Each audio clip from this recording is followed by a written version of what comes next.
Ladies and gentlemen, boys and girls, children of all ages, Ari and Big Mike are proud to present the greatest podcast in the world. No snowflakes allowed, and summer is coming. I'm giving it about 2 weeks before Mike can remember the name of the podcast that he named himself. There's a good chance that might be. See, I didn't forget that it's the podcast that was started by two guys on cigar night. Well, that is true. I don't know. So, I get into this mode. I got to get out of the mode. It's like that actors, when they have to take a whole bunch of takes because they keep forgetting one piece of the line. And so and everyone starts laughing, and then it's like next thing you know, everyone's laughing. So no matter how many times they try to do it serious, like it still gets screwed up because it's the same mistake over and over. Well, speaking of things that are screwed up, we have today's topic. A sign that I saw held by a protester. It said, "Queers for Palestine." All right. Well, I'm going to need an explanation on that because just the idea of it seems like, what's the word? I don't want to say. It's just An like, oxymoron? maybe. I was thinking more counter something or other. Counterintuitive? Counterintuitive, yes. That one might be. Like, the Quran explicitly forbids homosexuality. This is a religious war. And, like, wait a second. I'm a little confused. So let me get an explanation on where you're going with this. Okay, it's not just that you could find Memory, Middle East Media Research Institute, has put out videos of imams in Palestine talking about how homosexuality is forbidden by Islam, and that if the members of Queers for Palestine were to go there and make their preferences known, they'd be in some pretty serious trouble. Yes, well, again, this is a religious war, right? That's something that the West has forgotten. Let's give a little history of this. Everybody can open up their Bibles right now and look up where Abraham was. And Abraham had two sons. He had Ishmael and he had Isaac, right? Ishmael is where the Arabs descended out of. Isaac is the where the Jews descended out of. Like, this isn't just a religious war, it's also a family fight. And I don't understand why the world doesn't get that yet. That this is a family fight. That this is a battle that will not be won on the battlefield. It's one that has to be won in the hearts and the minds. It's one that has to be seen in the societies, not just like the way Europe eventually came to an understanding of how some people are Catholics and some people are Protestants. Like, there's a whole war in the Middle East between the Sunnis and the Shiites, and then you have the Jews thrown in, and it's like, we're just like, a little salt and pepper to the fun, and I just don't see that happening anytime in the near future where we get that civility. Okay, well, back to Queers for Palestine. I've seen a meme online comparing Queers to Palestine to chickens for KFC. Yeah, see, I get that. I you know what? I can see that. I really can. I mean, but like I think more along the lines of like, Chick-fil-A. Okay. Where the cows are saying eat more chicken, Mm-hmm. right? Like that's what it is. It's like those chickens are going for Chick-fil-A. The Arabs, not the Arabs, the Hamas is like, the cows being like, go ahead, eat more chicken. Go ahead, enjoy. It's like delicious. Well, I get the point of that meme about chickens for KFC, but the problem with that meme is this: it misses the point. And you know how you figure out what the point is? How? By figuring out what the woke left means by queer. So, let's get a basic before you get into that. Let's just get a basic definition of what the word queer means. Okay, I'm going to go right into it. All Okay, right. James Lindsay of the New Discourses website, and James Lindsay's got a podcast, and what he does is he analyzes woke by looking at the academic papers that the woke write. He goes through the social justice journals and figures out what do they mean. And what is going on is that the social justice left uses ordinary sounding words in a way that is extremely different from how they're used by ordinary people. And when you see what they actually think, it's going to sound very, very much like a conspiracy theory. I mean, I'm already confused. You know, like I get a lot of confused with the woke movement, when we start talking about pronouns. You know, when we start talking about, like, you know, all these different things. Like, there's definitions in the dictionary for the word queer. You know, there's definitions in the dictionary for any one of the terms that would slight somebody.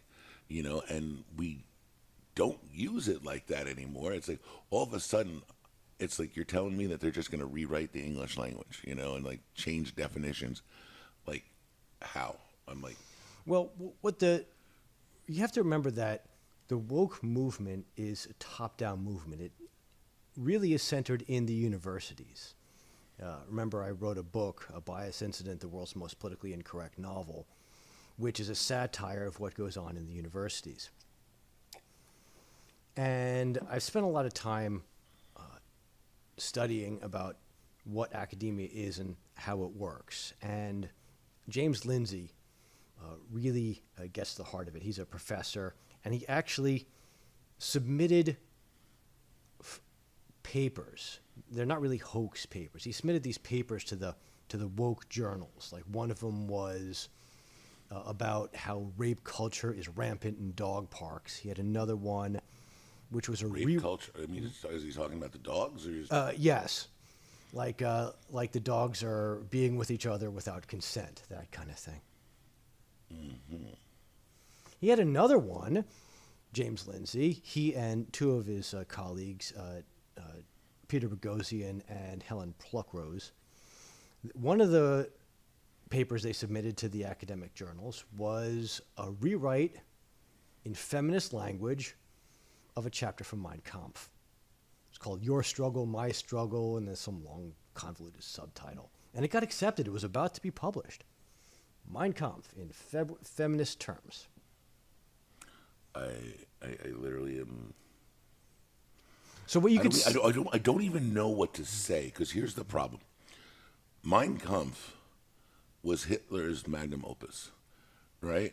He was like, he's like, yo, this is how I'm going to destroy the Jews. This is how I'm going to take over the world. This is what I'm going to do. Like, yeah. But remember, at its heart, a lot of these political philosophies are how really smart, good, and wise people are going to reorder society for the benefit of all. See, it's funny you say that. I tend to disagree. I look at a lot of these political movements, and I just see a lot of trauma. I see a lot of hurt people who want revenge. I see a lot of hurt people who want to make the world better. I see a lot of hurt people who are trying to get power that somebody else took from them at some point. And as long as it's about those things, rather than like what really, like Karl Marx wasn't stupid, right, when he wrote his Communist Manifesto, but he was dishonest. What? He was dishonest. Right, but that's not even the point. The point is, though, is that he was smart enough to understand human nature, but chose to ignore it because of his pain. You know, like if you ever read the Communist Manifesto, like I personally have not. I know that like when in its original language, a friend of mine did read it, and that's all he kept talking about. He's like, wow. He's like, you ever hurt somebody and just like for the rest of their lives they just bitch and moan about the one time they got hurt? He's like, yeah. He's like, that's how the Communist Manifesto reads in its original language. And I was like, oh. I'm like, okay. I mean, I never read it. This is what he told me, so I'm taking it at that. Okay. I wouldn't even know what to say next. Okay, so back to James Lindsay. Yeah. And remember, it's not a tinfoil hat conspiracy if the conspirators have written down every single thing they believe, published what they believe, taught it, put it in their textbooks, have their acolytes put it on TikTok for the world to see.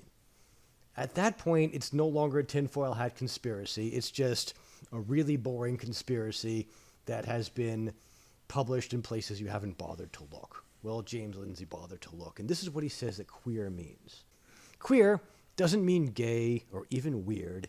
in queer theory and critical social justice. It means that which defines being normal and makes the normal seem absurd and chauvinistic. Thus, as homosexuality became decriminalized and then normalized, and especially as gay acceptance proceeded, culminating in the particular with the acceptance of gay marriage, queer activism has to assert itself against these developments, which seem superficially to work for.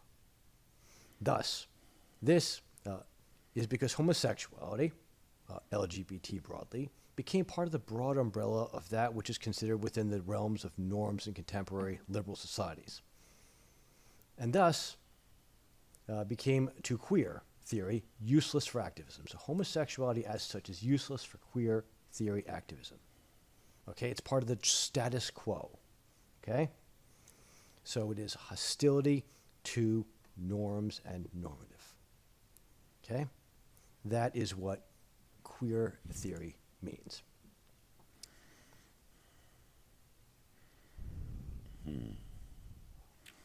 I'm at a loss. I don't even know what to say to that. That's just it's a big bunch of fancy words to say what even. Like yes, they hide their stupid ideas in big fancy words. Okay, so what are you even saying with this? You know, I don't understand. Like in the 80s and 90s, we were dealing with the gay plague, right? And when you went, you mean AIDS? Yeah. Okay. AIDS, right. I mean AIDS. So we're dealing with the gay plague, right? Is what it was called back then, and it was called that for a specific reason, because anti-homosexual behaviors were so rampant that if people found out you were gay, you know, a bunch of guys would beat the crap out of you. You know, there's a reason why Brokeback Mountain was such a big hit, because shit like that was going on all over the place. So so homosexuals were fighting for the rights to simply be called a human being. You know, and I have no problem saying that back in the 90s I helped support that. I have no problems in saying that I went to rallies and I was there. You know, it's like in the world I grew up in, it was just, you know, it's the way I was raised. Right? We were raised with a certain level of care and warmth for the rest of humanity. At the same point, don't be stupid. Right? At some point, the movement has lost its way and gotten stupid. No, the movement hasn't lost its way. Really? Have you seen some of those gay pride parades? One of the things one of the great inspirations of woke and wokeness is Paulo Freire. Who? Paulo Freire. He is a Brazilian education theorist. Oh, yeah. Say that one more time. A Brazilian education theorist. His Brazilian education. His book is his most famous book is called Pedagogy of the Oppressed, and it is one of the basic books in ed schools. If you go to ed schools, you will read Paulo Freire's book. And one of the things Paulo Freire says is that the revolution has to be perpetual. No matter what, we are continuously trying to disrupt norms and normativity in the normal.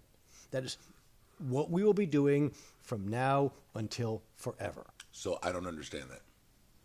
You know, there's an old phrase, if it ain't broke, don't fix it. Right? Like, we as a society lived a certain way for thousands of years. And for thousands of years, it worked for us. And it's like, now we're enlightened, and we have to change everything that's worked and things that went through human nature. You know what I mean? There's a lot of human nature involved in how the society worked.